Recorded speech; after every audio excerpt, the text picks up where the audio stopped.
Rosmond, ang ngayon lang magkuhan.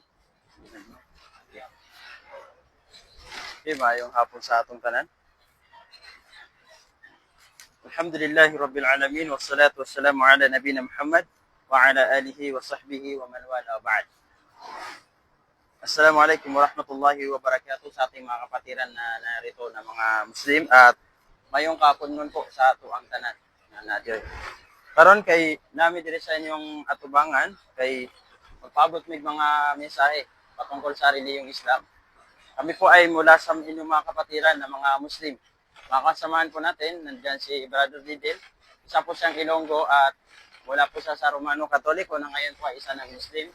At kasama rin po natin si Ustad Filosopo, Ronald Filosopo. Ronald po ang kanyang pangalan noon na ngayon ay siya na si Abu Bakar. Na dati po rin siyang Romano Katoliko na binigyan ng Allah subhanahu wa ta'ala ng gabay na naging Muslim. At siya po ay nakapag-aral din ng Arabic at naging Ustad na ngayon sa relihiyong Islam. Siya po ay kinikilala ring imam sa Fuentes.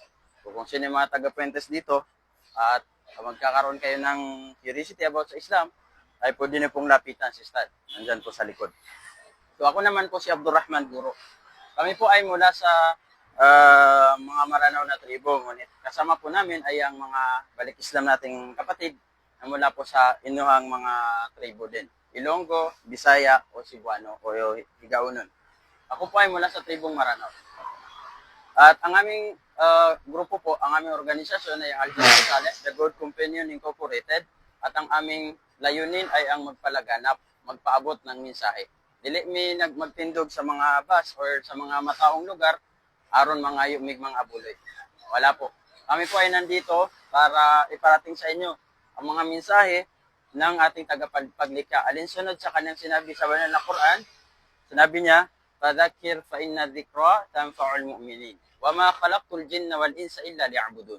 Sabi niya, magpatalingkod ka o Muhammad, magpaalala ka o Muhammad, dahil ang pagpapaalala ay nagbibigay ng kabutihan sa mga mananampalataya. Anong paalala ba yung binibigay ng mga propeta o ng mga sugo ng ating tagapaglikha?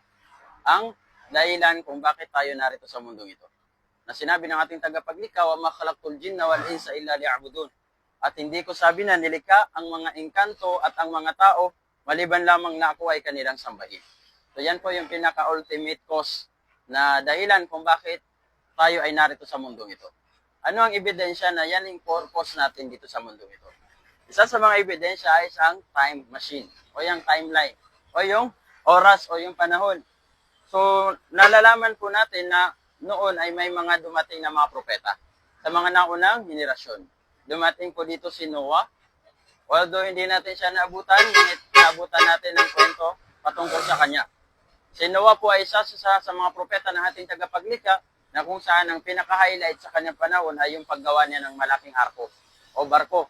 Napakalaking barko na kung saan ang mga nakaligtas sa dilubyo ay yung mga tao at yung mga hayop lang na nakasakay o pinahintulutan ng ating tagapaglikha na kanyang gabayan na sila ay sumama kay Noah.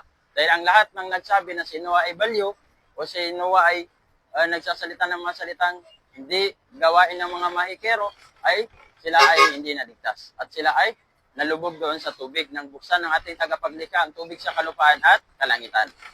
So dumating din po si Moises, dumating din po si Abraham, dumating din ang mga anak ni Abraham, si Isaac at si Ismael, at mula rin sa angkan ni Isaac, si Jacob, na siya po yung kinikilalang Israel ng ating tagapaglikha. Na kung saan si Israel, sa kanya nagmula ang 12 tribes of Israel. So nandyan si Joseph o si Yusuf alayhi salam at yung mga kapatid niya na sila po ay 11. So in total sila po ay 12 at dyan po nagmula ang maraming propeta sa mga angkan ni Israel. Kabilang dyan si Moises, si Solomon, si David at ang kilala natin na si Jesus. At doon po tayo nagkakatulad ng pagkakilala sa propetang ito. Okay. So sinabi ng Allah subhanahu wa ta'ala, "Ya ahlal kitab, ta'alaw ila kalimatin sawa'in bainana wa bainakum alla ta'budu illa lillah." Alla ta'budu illa lillah. Okay. Wajtanibut taghut. At sinabi ng Allah subhanahu wa ta'ala sa atin sa pamamagitan ng kanyang pinakahuli-huliang propeta. Sabi niya, sabihin mo sa mga pinadalhan ng kasulatan.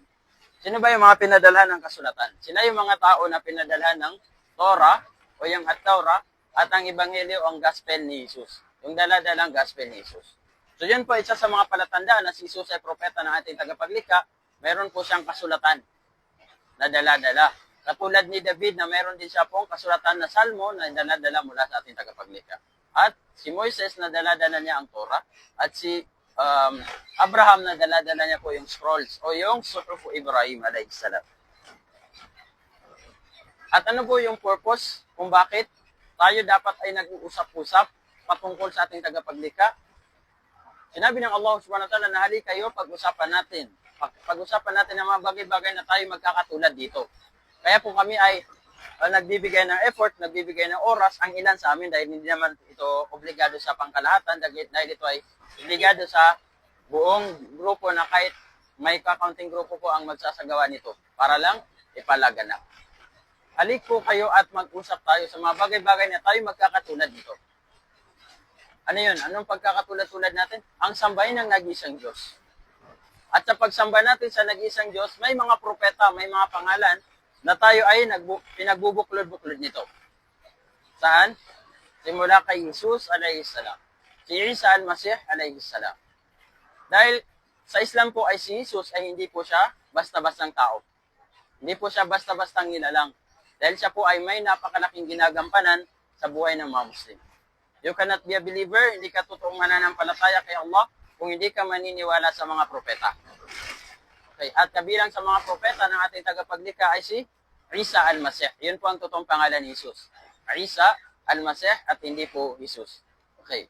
So if you believe, if you do not believe, or if you accept the fact, ang pangalan po ay non-translatable. Kung ang imong ngalan, Bisayang dako, moabot ka sa Korea, moabot ka sa Arabic na lugar, o sa Amerika, ang imong ngalan, Bisayang dako, gyapon. Muna na ang pangalan ni Jesus ay diligikan sa Tagalog, diligikan sa English, o gikan sa bisag kinsa nga tribo. Siya po ay galing sa language na Aramaic. So sa Aramaic po, ang pangalan ni Jesus ay yan po yung Isa al-Masih.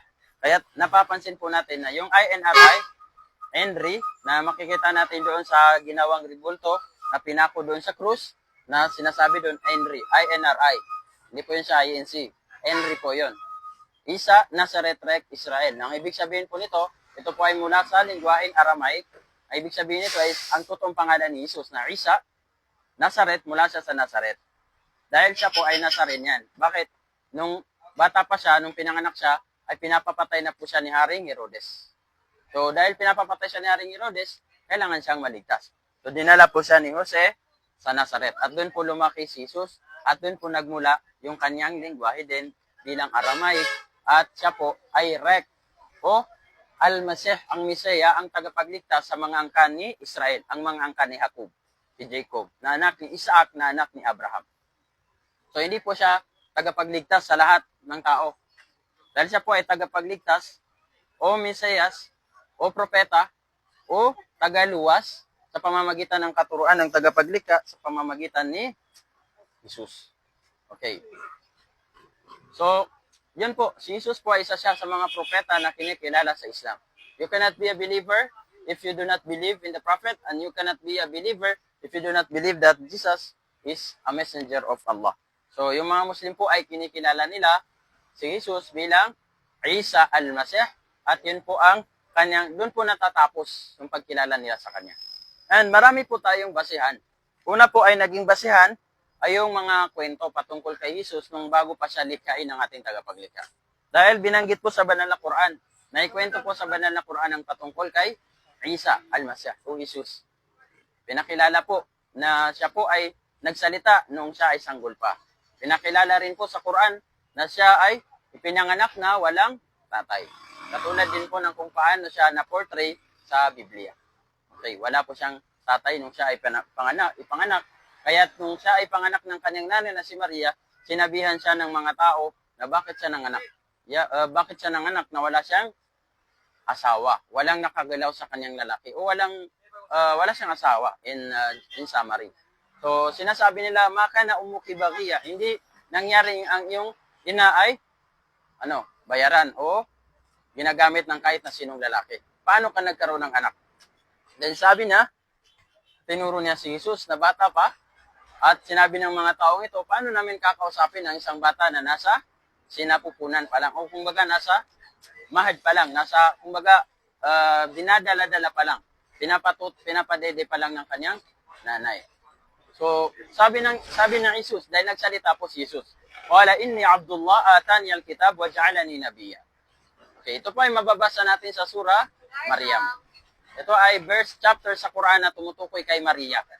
Okay, ganyan po pinapahalagahan sa Islam si Jesus, na pati po ang kanyang nanay na si Maria at ang kanyang lolo na si Imran ay meron pong talata mismo sa banal na Quran. Ang surah Al-Imran at ang surah Maryam. So dito po nagsalita si Jesus na sanggol pa. Kala inni Abdullah, katotohanan ako ay alipin ng Allah. Atan bang kasulatan? Yes, meron. And this is a confirmation na siya po ay mensahero dahil ang mensahero, sila lang po yung may dala-dalang kasulatan mula sa ating tagapaglikha. Okay. Waja'alani nabiyya, at ginawa rin ako ng tagapaglikha bilang isang propeta. So ano ba ang naging role ng mga propeta? Anong role ng mga propeta? So the prophets are the ambassadors. Sila po yung mga sumbanon. Sila po yung mga dapat natin ginagaya. How they worship God, how they pray, how they praise God, ganun din po natin dapat pinipraise ang Diyos. Kung paano sila nanalangin, ganun din po natin dapat pinapanalangin ng Diyos. Kung paano sila nagdarasal, ganun din po dapat tayo nagdarasal sa pamamagitan ng mga propeta. So, ano ba yung pagkakakilanlan ni Jesus? Kung ating babalikan, sa John 17:3, isa rin sa mga natatandaan nating versikulo sa Biblia, ang sabi daw si Jesus, ayon daw sa Biblia, na sinagot niya yung katanungan ng isa sa kanyang mga disipulo o isa sa mga nakikinig sa kanya. Sinabi niya, ito ang tuwid na landas.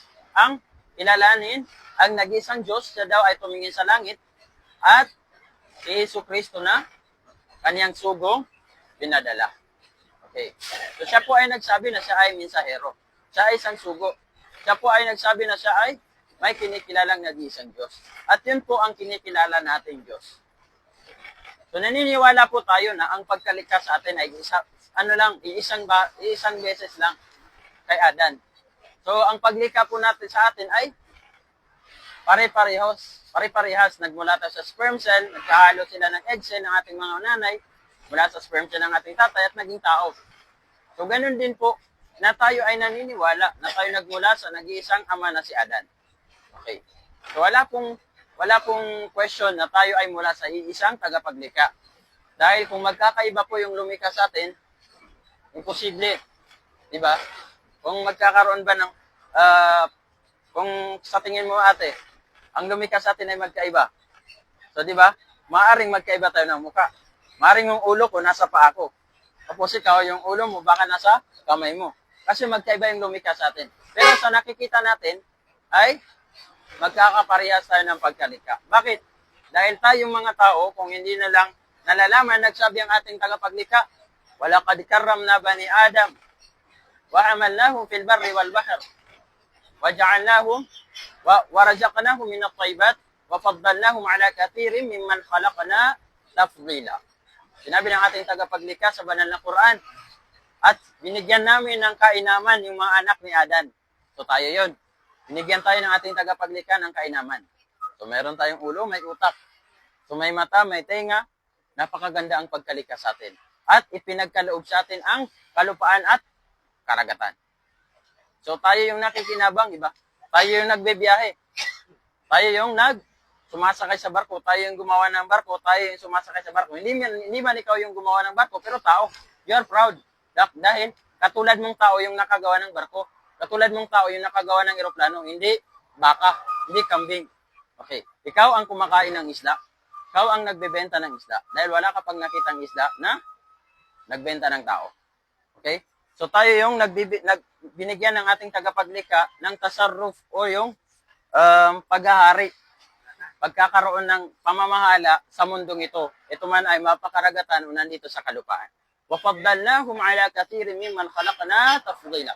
At binigyan namin sila ng kainaman sa lahat ng aming nilikha ng napakataas na kainaman. Pati mga anghel, mas mainam ka sa anghel. Pati mga engkanto, mas mainam ka sa mga engkanto. At sa lahat ng nakikita mong nilikha at hindi mo nakikitang nilikha, mas mainam ka. Binigyan ka ng kainaman ng iyong tagapaglikha. Dahil sa isang bagay, At yun ang sambahin mo siya. Kilalanin mo siya bilang nag-iisang Diyos at upang tustusan mo, upang suklian mo kung ano man ang biyayang binigay niya sa iyo. At ano ba ang pinakamalaking biyaya na binigay sa atin ng ating tagapaglikha? Ang kanyang relihiyon. Na sa pamamagitan nito ay nagpadala siya ng maraming propeta. Pinadala niya si Noah nung ang mga tao ay sumamba sa mga ribulto.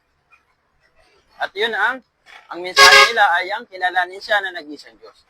Pinadala niya si Abraham upang kalabanin din ang mga pagsamba sa mga Diyos-Diyosan. Pinadala niya si Lut alayhis salam sa panahon na ang mga babae at ang mga lalaki ay hindi na sila nagpapakasal sa lugar ng Sodom at Gomorrah. Of course, ang mga lalaki nagkakagusto sa mga katulad nilang lalaki, ang mga babae nagkakagusto sa katulad nilang babae, hanggang sa sila ay bisilutan o pinarusahan ng ating tagapaglikha. So napakaraming propeta ang binaba ng ating tagapaglikha para makumpleto lang ang relihiyon na ito. Na ito ang pinakamainam na biyaya niya sa atin. Walang relihiyon na ibinaba ang ating tagapaglikha maliban lamang na kanya itong pinadalhan ng mga sugo. At ang mga sugong ito ay walang dumating dito sa mundong itong sugo maliban lamang na sila ay may daladalang katuruan o kasulatan. At ganoon din ang mga propeta. Wala pong propeta na dumaan dito sa mundong ito na hindi nakapag-iwan ng magandang salita, hindi nakapag-iwan ng katuruan. Simula kay Noah, si Saleh, si Idris, simula kay Abraham, si Jacob o si Isaac o si Ismael at sa mga anak ni Jacob o Israel, katulad ni Moises, si Solomon, si David, lahat ng mga propeta na nagmula sa angkan ni Jacob ay hindi sila namuhay dito sa mundong ito kundi sila nakapag-iwan ng mensahe o di kaya ay katuruan mula sa ating tagapaglikha. So yan po yung napakalaking biyaya na binigay sa atin ng ating tagapaglikha. Kaya kung gusto mo pong maging mabiyaya, hingin po natin ang gabay ng ating tagapaglikha para matutunan natin ang relihiyong binuo niya, pinaalam niya sa atin, itinuro niya sa atin. At yun po ay ang relihiyon na sunod sa pagsuko, pagtalima sa kanyang kautusan, pagsuko at pagtalima sa pagkilala sa kanya bilang nag-iisang Diyos. At wala nang ibang relihiyon na tatanggapin ng ating tagapaglikha maliban lamang sa relihiyong pinili niya para sa atin. Wala na pong relihiyon na tatanggapin ng ating tagapaglikha maliban lamang sa relihiyon na pinili niya sa atin. At dahil pinili niya ang relihiyong ito, syempre, ipinatatag niya ang relihiyong ito sa pamamagitan ng kanyang mga propeta at hindi ang mga propeta o tao ang nagtatag nito. So yun po ang isa sa mga basihan. To check your religion, if it is the religion that is chosen by God, tingnan mo kung sino yung mga taong nasa likod at tingnan mo kung meron bang authenticity yung mga katuruan na narito. So, kailangan po nating malaman, sino ba ang nagturo ng pag-aayuno? Sino po ba yung gumagawa ng pagpapatira pa? Sino po ba yung pinagmulan ng pagpipilgrim? So, yan po yung mga katanungan na pwede po nating masagot. Sino ba yung pinakaunang gumawa ng pag-aalay? Sino ba yung pinakaunang gumawa ng mga ganitong pagdarasal? O itong pamamaraan ng pagdarasal? Meron bang propetang maituturo na gumawa nito? So, yan ay mga katanungan na kailangan nating masagot bago pa tayo abutan ng kamatayan. Para malaman natin kung tayo ba ay nasa tama. Tayo ba ay nasa relihiyon ng ating tagapaglikha. Dahil kung hindi natin ito makukonfirm, bago pa man tayo abutan ng kamatayan, we are part of those people na sinabi ng ating tagapaglikha na siya pa ay sumumpa sa panahon. Sinabi niya, wal asr.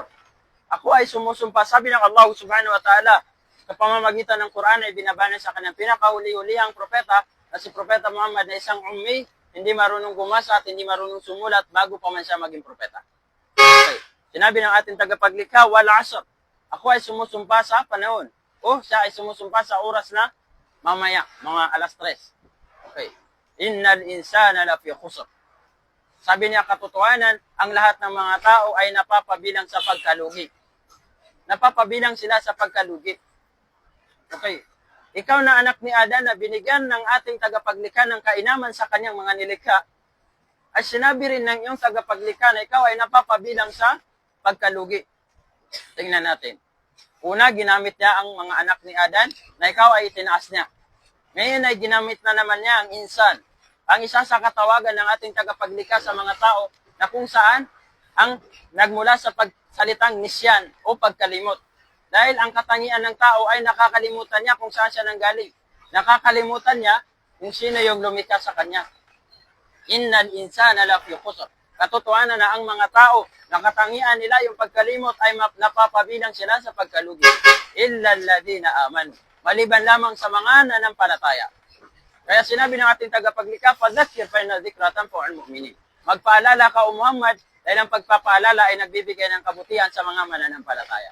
Dahil ang mananampalataya sila yung exempted sa kalugian na tinutukoy ng ating tagapaglikha, which is, yun ang pamumuhay mo sa mundong ito at sa araw ng paghuhukom ay pagpasok mo ng impyerno. At yun ang pinaka-kalugian na tinutukoy ng ating tagapaglikha. Maliban lamang sa mga mananampalataya at sila ay gumawa ng mga kabutihan. Wa amilus salihat. Ano ba yung mga kabutihang ito? Simula sa pagkilala sa nag-iisang Diyos, pagsunod sa unang commandments na dala-dala ni Moises. Ano ba yung unang commandments? Ayaw pagbato ng laing Ginoo, gawas ka na ako. Yun ay, ayon sa Biblia, sa Exodo 23, na nagsabi ang tagapaglikha, ayon sa Biblia, na dili ta magbato ng laing Ginoo, gawas kaniya. Dili ta maghimo og imahe na mula sa langit, o imahe na mula sa lupa, o sa kailaliman ng lupa, at yun ay luluhuran natin, yuyukuan natin, o yun ay bibigyan natin ng pagrespeto. Hindi. At yun ay unang dapat ginagawa ng tao. Unang dapat ginagawa ng mga taong ito. Gumagawa sila ng mga kabutihan. Sumusunod sila sa katuruan ng mga propeta. Dahil kapag sila ay tumaliwas dito, labas na sila doon sa mga totoong nanampalataya. Okay. Kapag lumabas ka sa listahan ng mga mananampalataya at gumagawa ng mga kabutihan, alinsunod sa katuruan ng mga propeta, bumalik ka doon sa mga tao na sinabi ng ating tagapaglikha na kabilang sila sa mga nangalugi. So kapag ikaw ay kabilang sa mga nangalugi at ikaw ay abutan ng kamatayan, sa araw ng paghuhukom, ikaw ay tao sa impyerno. But if you are among those believers at gumawa sila ng mga kabutihan, alinsunod sa katuruan ng mga propeta at hindi sa katuruan ng kung kahit na sinong tao o kahit na sinong grupo, ay sila po ay ligtas mula sa kapahamakan ng kalugian sa araw ng paghuhukom. Okay. Wa amilus salihat wa tawasaw bil haqq, at sila po ay nagpayuhan ng katotohanan. Okay, kapag sinabi natin katotohanan, if we talk about facts, pagdating sa research, we are talking about direct or immediate or primary source. Hindi po tayo sa secondary, tertiary source. Meron po ditong mga nakapaggawa na ng thesis, nakapaggawa na ng research. So kapag ang thesis mo, ang iyong source, ang reference mo ay direct primary source, malakas yung thesis mo. Pero kapag ang thesis mo, ang iyong basehan ay tertiary, secondary source, ay parang mayroong questionable yung thesis mo. At ganun din yung religion mo. Kapag ang iyong religion natin ay facts, dapat mula mismo sa mga propeta. Ang pangalan ng Diyos, kunin mo kay Jesus. Ano ba yung lingwahe ni Jesus? Aramaic.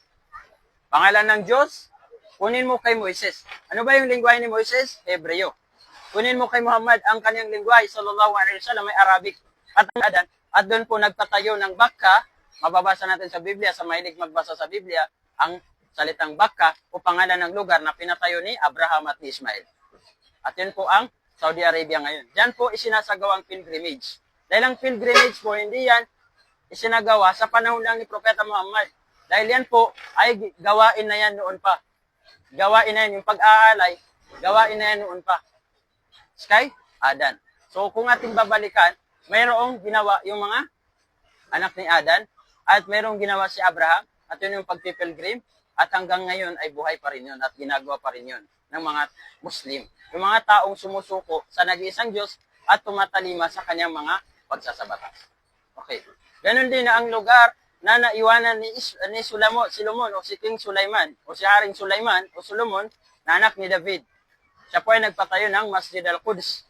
At yun po ay dati ay kabilang sa mga qibla o kapag ikaw ay nagdarasal bilang isang Muslim ay pwede kang humarap dito. So napakarami pong mga propeta na pwede po nating sundan ang kanilang buhay. To confirm na ito, ang aking reliyon ay tama. Ang aking pinapanigan ay tama. So bilang pagpapalakas ng ating statement, ang Allah subhanahu wa ta'ala po ay nagsabi sa banal na Quran. وَلَقَدْ بَعَثْنَا فِي كُلِّ أُمَّةٍ رَسُولًا أَنِ اعْبُدُوا اللَّهَ وَاجْتَنِبُوا الطَّاغُوتَ. At sabi niya, kami ay nagpadala o nagsugo o pumili mula sa mga nasyon ng sugo o propeta. rasula na magdadala ng revelasyon sa pamamagitan ni Anghel Gabriel. Dahil hindi nakipag-usap ang Diyos ng direktahan sa tao. Dahil ang Diyos ay walang nakakita sa kanya. Sino mahilig sa Biblia magbasa, mababasa natin yan sa unang kay Timoteo, chapter 6, versikulo 16, na ang Diyos ay walang nakakita sa kanya o walang makakakita sa kanya. So, siya po ay nagpadala ng mga sugo. Pumili ng mga sugo sa bawat nasyon. Ibig sabihin ng nasyon ay meron silang lengguwahe. Jesus, Aramaic, at ang Aramaic, yan yung lengguwahe ng Ebanghelyo o Injil o ang Gospel. Ang Torah, Hebreo yung wika ni Moises, at yan din yung lengguwahe ng Torah o at Taurat, Hebreo. Ang Quran, Arabic, dahil ang lengguwahe ng Propeta Muhammad sallallahu alaihi wasallam ay Arabic. So wala pong propeta na Griego. Okay. Ani abudullah. Ano ba yung daladala ng mga sugong ito? Upang sambahin nila ang Allah, ang Diyos. So ngayon balikan natin ang Allah. Saan nga nang galing? Okay. Saan nang galing ang salitang Allah? Kung ating babaliktarin, kung ating babasahin ang Biblia, ating hahalong kasi ng Biblia, malalaman natin na minsan lang tinawag ni Jesus o nung taong napako sa krus ayon sa Biblia ang Diyos ng Ele. Okay. At nabanggit din ni Moises sa mga angkan ni Israel na sinabi niya, Shema Israela, Adonai Elohim, Ehad. Sabi niya, pakinggan mo, Shema, pakinggan mo, Israel, o angkan ni Israel, angkan ni Jacob, Adonai, ang Panginoon. Elohim, Diyos. Elohim, Elohim. Diyos ay iisa lamang. At ganoon din kay Propeta Muhammad sallallahu alaihi wasallam na kapag tinawag natin ang Diyos natin, Diyos ko, sa Arabic kay Ilahi. Elohim, Ilahi. Yan po sa mga salitang yan, kinuha ang salitang ilah. Ang ibig sabihin ay Diyos. So yun po yung, doon po kinuha ang pangalang Allah. At ang pangalang Allah po ay hindi po yan gawa-gawa lang ni Propeta Muhammad o kahit na sino sa mga propeta. Dahil siya po ay nagpakilala sa banal na Quran. Sabi niya, Innani anallahu la ilaha illa ana fa'budni wa aqimis salata li dhikri. Katotohanan sabi niya, ako ang Allah. Walang ibang Diyos na karapat dapat sambahin maliban sa akin. So ang pangalan po yan ay base sa revelasyon. Hindi po yan base sa pangalan na, okay, ito ang itatawag natin sa Diyos. Hindi yan base sa pag-uusap-usap ng mga tao. Dahil yan ay base sa revelasyong tinanggap ng mga mensahero ng ating tagapaglikha sa mga propeta niya. Yan ang pangalang tinawag ni Adan sa Diyos, ng mga anghel sa Diyos. Yan ang pangalang tinawag ng lahat ng mga nilalang sa mundong ito. Yan ang pangalang tinawag ni Abraham, ng mga anak ni Abraham, ni Moises, ni Jesus, o Isa al-Masih, at ni Propeta Muhammad sallallahu alaihi wasallam. At ang lahat ng naniwala sa mga propeta ng ating tagapaglikha. Simula noon hanggang sa gunawin ng mundong ito. So yan po yung pangalang tinatawag nila. Innani anallahu la ilaha illa ana fa'budni. Kaya't ako ay inyong sambahin. Wa aqimis salata li dhikri. At itayo ninyo ang pagdarasal upang ako ay inyong pag-ukulan ng pagsamba o pag-aalala. Okay. Ani abudullah. At yun ang mensahe nila upang sambahin ng Allah subhanahu wa ta'ala at talikuran ng pagsamba sa mga Diyos-Diyosan. Wajtanibut taghut. At iwasan ang pagsamba sa mga Diyos-Diyosan. Ano po ba yung mga Diyos-Diyosan? Paano mo ba malalaman ang isang bagay ay Diyos-Diyosan kapag po hindi siya nakakagawa ng kabutihan o kasamaan sa tao o sa sarili niya? Okay. Kung ang sinasamba mo, kapag sinabi mo sa kanyang kumain ka, ay hindi siya kumakain. Pag sinabi mo sa kanyang matulog ka, hindi siya natutulog. O dinadala mo siya, o siya pa yung nagiging pabigat sa'yo, binibili mo pa siya, o kung ano pa man yan, ay alamin mo po na yun ay hindi siya Diyos. Kapag ang Diyos ay nakikita ng iyong mga mata, ay hindi ito Diyos. Kapag ang Diyos ay may nakakita sa kanya, hindi ito Diyos. Dahil ang Diyos ay hindi pa nagpakita sa tao. Okay. Maraming basihan. Sa Biblia, mababasa natin sa 1, mababasa natin sa unang kay Timoteo, napakarami. Napakaraming basihan na ang Diyos ay wala pang nakakita sa kanya o walang makakakita sa kanya. At hindi rin maaaring magkatawang-tao ang Diyos. Hindi maaaring magkatawang-tao ang Diyos. Dahil kapag nagkatawang-tao ang Diyos, ibig sabihin, iiwan na niya ang kanyang pagka-Diyos. At kapag iniwan ng Diyos ang kanyang pagka-Diyos, dahil kaya naman niyang gawin yan, oo. Pero, sino na yung magiging Diyos kung iiwan niya ang kanyang pagka-Diyos? Pero yun ay mga bagay-bagay na syariat, hindi maaari sa ating tagapaglikha. Dahil tayo ay sinusubukan dito sa mundong ito. Tayo ay tinitest ng ating tagapaglikha we are living here, we are following the messages of our Creator. Sinusunod natin ang mga mensahero nating tagapaglikha, hindi para sa Diyos, bagkus para sa ating mga sarili. Iligtas natin ang ating mga sarili.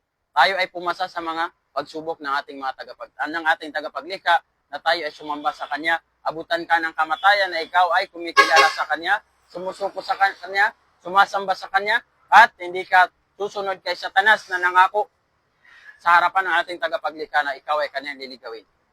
Na tayo Kanyang dadalhin sa impyernong apoy. Kaya't napakaraming daan. Kahit sa panahon ng pinakahuli-huli ang propeta ng ating tagapaglikha, gumuhit siya ng isang guhit at ihinalin tulad niya sa guhit na yun, naglagay siya ng napakaraming guhit, parang kalsada na may isang daan at may napakaraming daan. Sabi niya, ito ang daan ng lahat ng mga propeta. Simula kay Noah at ang lahat ng mga propeta hanggang sa kanya, at sa bawat daan na nakikita niya sa gilid ay nandyan si Satanas na kayo ay tatawagin dito. Okay. Kaya sa tuwid na landas ng ating tagapaglikha, sa pagkilala sa ating tagapaglikha, nandyan si Satanas para ikaw ay hatakin at ipakilala sa iyo ang mga bagay-bagay, ang mga reliyon na gawa ng tao upang ikaw ay ligawin, upang ikaw ay linlangin ng sagay na ikaw ay makasama niya sa apoy ng impyerno. Kaya kapatid, bilang pagpapalakas ng ating claim, ay banggitin natin ang winika ng ating tagapaglikha sa banal na Quran na kanyang sinabi. Ito na ang pinakahuli-huli ang talata na ating babanggitin na sinabi ng Allah subhanahu wa ta'ala. وَمَا أَرْسَلْنَا مِنْ قَبْلِكَ مِنْ رَسُولٍ إِلَّا نُوحِي إِلَيْهِ أَنَّهُ لَا إِلَهَ إِلَّا أَنَا فَاعْبُدُونِ. At wala kaming ipinadalang sugo o mensahirong nauna sa iyo, Muhammad. Hindi si Muhammad Didin, ang propeta ng Allah. Okay? Wala kaming ipinadalang sugo, sabi ng ating tagapaglikha, maliban lamang na aming sinabi sa kanila. Sinong nagsabi sa kanila? Ang ating tagapaglikha. Siya ba yung kumausap? Pwedeng siya yung kumausap pero hindi siya nakita ng mga propeta? O siya ay nagpadala ng anghel at yun ay si Anghel Gabriel, ang mensahero mula sa mga anghel ng ating tagapaglikha. Ha? Anong pinadala ng ating tagapaglikha? وَمَا أَرْسَلْنَا مِنْ قَبْلِكَ مِنْ رَسُولٍ إِلَّا نُوحِي إِلَيْهِ أَنَّهُ لَا إِلَهَ إِلَّا أَنَا فَاعْبُدُونِ. Na walang ibang Diyos na karapat dapat sambahin maliban sa akin, kaya ako ay inyong sambahin. So yan po yung mensahe ng mga propeta. If you want to find the truth, alamin mo kung ano ang mensahe ng mga propeta ng ating tagapaglikha. At ang mensahe ng mga propeta ng ating tagapaglikha ay isa lamang. Hindi maaari na magkaiba-iba ang kanilang mensahe. Hindi pwede na magkaiba si Moises ng katuruan at ni Jesus. Hindi rin pwede na magkaiba ng katuruan si Abraham at ni Jesus, o ni Muhammad sallallahu alaihi wasallam, o ng mga anak ni Jacob, o ni Noah, o ni Adan. Dapat sila ay magkakatulad. Iisang Diyos ang pinagmulan nila, then iisang katuruan ang dala-dala nila. Yun ay ang kilalanin ng nag-iisang Diyos. Wala pong propeta na ibinaba sa mundong ito na nagsabi na kilalanin si Isa al-Masih bilang Diyos. Ni si Moises na nagdala ng Torah, wala siyang nabanggit na kilalanin si Isa al-Masih bilang Diyos o Jesus. Wala po. Bagkus, pati si Jesus ay nagsabi na kilalanin ang nag-iisang Diyos. Saan po ba tayo nadala? Sa translation. Nadala po tayo sa translation. Hindi po nag-preserve yung kaalaman. Patungkol sa ating tagapaglikha noon, walang Aramaiko ng Ebanghelyo o Gospel. Dahil kung hahanapin mo ang totoong pangalan ng Diyos, hanapin mo sa Ebanghelyo o Gospel na nakasulat sa Aramaic. At siguradong makikita mo dyan ang totoong pangalan ng ating tagapaglikha. Kapag hinanap mo din yung Hebreo ng Torah, makikita mo dyan ang totoong pangalan ng ating tagapaglikha. Pero dahil wala na ang mga kasulatang ito, I guarantee you, kung gusto mong masundan ang mga katuruan ng mga propetang nauna, basahin mo ang Quran. Okay. Lahat ng nabanggit ko ngayon, lahat ng aking sinabi, ay ito ay base sa Quran. At ito ay binasa natin sa Quran. After 700 years na wala na si Jesus sa mundong ito. O thousands of years na wala na si Jesus sa mundong ito. Paano ko na ikukwento yung kwento? Kung ito ay hindi nakasulat sa isang banal na kasulatan na pinangakuan ng ating tagapaglikha na hindi na ito mababawasan at hindi na ito madadagdagan at hindi na ito makukulangan o mababago. So yun po, simula po kay Adan. Kung gusto mong masubaybayan ang pagkilala sa tagapaglikha simula kay Adan at hanggang sa ikaw ay mamatay at muling bubuhayin, basahin mo yung Quran. Pag-aralan mo yung Islam. Walang mawawala sa iyo kung ikaw ay magkakaroon ng kaalaman patungkol sa Islam. Dahil ito ay relihiyon na nagdadala sa iyo ng authentic na kaalaman na mula sa iyong tagapaglikha. Wallahi al-azim. Kapag ikaw ay naging isang tao, sumpaman kay Allah, ang pinakamataas, ang pinakakagalang-galang. Kapag nagkaroon ka ng pananampalataya at nagkaroon ka ng kaalaman patungkol sa iyong tagapaglikha, ay guaranteed the paradise or ang paraiso para sa iyo. Pero kapag nagkaroon ka ng pananampalataya, ngunit hindi ka natuto, hindi mo pinag-aralan ng patungkol sa iyong tagapaglikha, alamin mo na ikaw ay ligaw. Para kang isang tao na naniniwala na makukuha mo yung isang ginto sa isang minahan, pero hindi mo alam kung saan mo kukunin yung ginto. So kapag alam mo kung saan mo kukunin yung paraiso, at ikaw ay nananampalataya na may paraiso, at may lumikha sa paraiso, kilalanin mo yung lumikha sa paraiso. Kapag nagkaroon ka ng kaalaman, mayroon kang pananampalataya, makukuha mo ang paraiso. Ganon din na kung ikaw ay minero, alam mo na may ginto sa isang minahan, at pinag-aralan mo kung paano mo makukuha ang ginto, makukuha mo yung ginto. Pero kapag wala kang pananampalataya na may ginto sa minahan, kahit napakarami pa ang ginto sa minahan, hindi mo ito makukuha. Kahit may kaalaman ka pa paano kunin. Alam mo na may ginto doon, pero wala kang pananampalataya na may ginto doon, hindi mo yun makukuha. Ganon din ang paraiso. Kahit alam mo na may paraiso, pero hindi ka nananampalataya sa lumikha sa paraiso, hindi mo ito makukuha. At ganon ang ginawa ng mga Hudyo. Ganon ang ginawa ng mga Hudyo. Sila ay may kaalaman. Naiwan sa kanila ni Moises ang Torah. Ngunit wala, hindi sila nananampalataya sa ating tagapaglikha. Kapag ikaw ay nananampalataya na may paraiso, may Diyos, ngunit hindi mo kinilala ang iyong tagapaglikha, ikaw ay lumuhod sa isang bato. Ikaw ay sumamba sa isang propeta. Ikaw ay sumamba sa isang tao. Hindi mo makukuha ang paraiso. Pero kapag ikaw ay mananampalataya at kinilala mo kung sino yung iyong sinasamba, kinilala mo kung sino, kung paano pamamaraan ang pagsamba na gagawin mo, magiging tama yung pananampalataya. Katulad ng isang minero na nag-aral ng mining engineering at siya ay naniniwala na may makukuha siyang ginto at ginawa niya yung proseso para makuha yung ginto at inshallah makukuha na yung ginto. Ganon din ang isang tao na siya ay nananampalataya na may nag-iisang Diyos. At kinilala niya ang nag-iisang Diyos. At sinunod niya ang paraan ng mga propeta ng Diyos para siya ay sambahin. Siya ay nagpatira pa, katulad na nagpatira pa si Moises, si Jesus, at ang lahat ng mga propeta. Siya ay nag-ayuno, katulad ng nag-ayuno si Jesus, at ang lahat ng mga propeta ng ating tagapaglikha. Siya ay nag-alay, katulad ng nag-alay si Abraham, ng kanyang anak yung pinaalay. Ngunit pinalitan ito ng ating lupa. Maraming mga relihiyon ang nagsilabasan ngayong panahon ng mga tao ay sumasayaw ng may kahalayan sa harapan ng mga imahe na pinagawa na kawangis ng mula sa langit ginawa ng mga propeta. At tanging ang mga Muslim lang ang sumusunod sa pagyukbo, paghapa sa yuta, o ang pagsujud, o ang pagprostrate ng kalupaan. Pagbababa ng pinakamataas na bahagi ng parte ng katawan ng tao sa kalupaan. So kapatid, alamin po natin, kung ikaw ay nananampalataya na may paraiso, nananampalataya na may impyerno, pag-aralan mo kung paano papasok sa paraiso at pag-aralan mo kung paano ka makakaiwas sa impyerno. So kami po sa Al-Jalis As-Saleh, The Good Companion Incorporated, ay handang sumagot sa inyong mga kahilingan.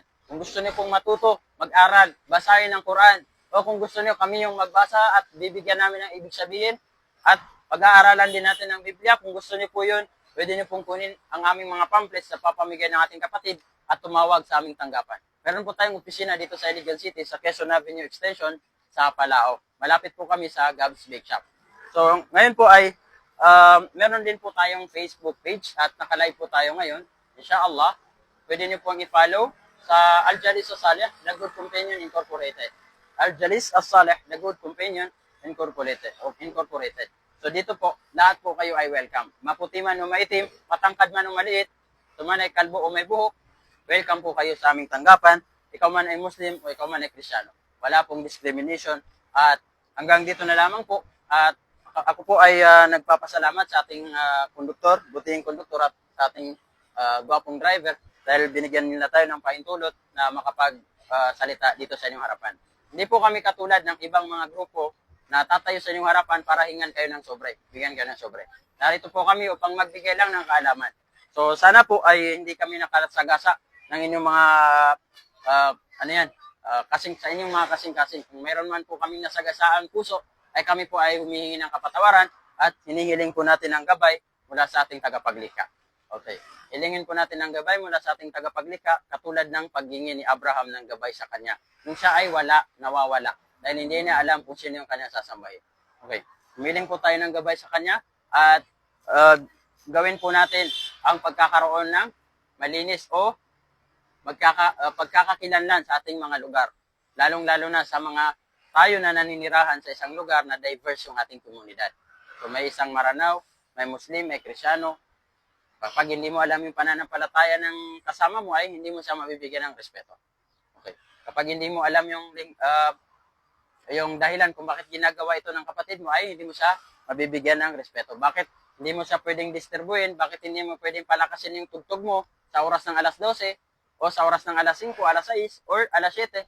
Bakit hindi ka pwedeng magpa-sound ng napakalakas? So, yan po ay pagbibigay ng respeto. At kapag hindi po natin yun alam, na sila pala ay nagdarasal, kaya magagalit sila, so magkakaroon po tayo ng kaguluhan. So, if we know each other, understand each other, and respect each other, so yun ay isa rin yun sa evidence, yun ay isa sa mga magandang benepisyo na ikaw ay natututo o nalalaman mo. Kahit hindi ka ginabayan ng ating tagapaglikha, ay nalaman mo yung pananampalataya na yung kapatid na Muslim. So, maraming salamat po sa ating mga tagapanood, taga-subaybay sa ating Facebook Live. Manatili po kayong nakasubaybay sa ating page at inshallah, makakasama niyo po kami every Saturday morning and afternoon kapag kami po ay nagtuturo sa initaw sa ating Muslim community doon. Okay.